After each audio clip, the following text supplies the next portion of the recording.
Pas d'euphorie en revanche pour les salariés de Petroplus. Ils attendent avec angoisse une éventuelle liste de repreneurs qui devrait tomber dans l'après-midi.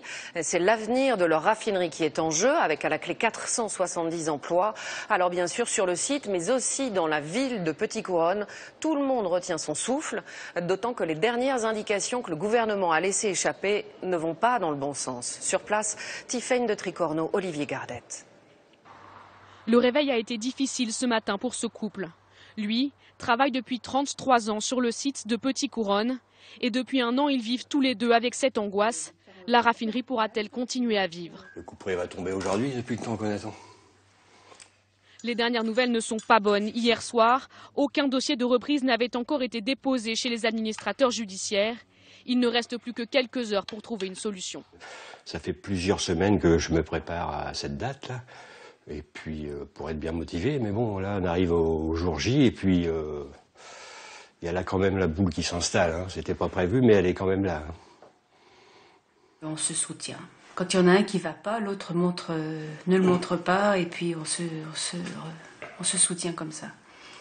Le soutien, William Chiguini le trouve aussi chez ses collègues. Comme d'habitude, il a rejoint son poste ce matin pour attendre la décision. La raffinerie est à Petit-Couronne depuis plus de 80 ans. Dans les rues de la ville, les habitants ne cachent pas leur inquiétude. Je suis malheureusement pessimiste en ce qui les concerne. Je suis d'autant plus intéressé que j'y ai travaillé 34 ans. Est-ce qu'il va y avoir une solution? On espère. Le maire était hier soir à Matignon avec les syndicats, mais la rencontre ne l'a pas rassuré pour autant. L'optimisme, ça me nuise au fur et à mesure des mois. Ça fait quand même plus d'un an qu'on se bat à travers l'intersyndicale pour trouver un repreneur. Les syndicats, eux, refusent de baisser les bras.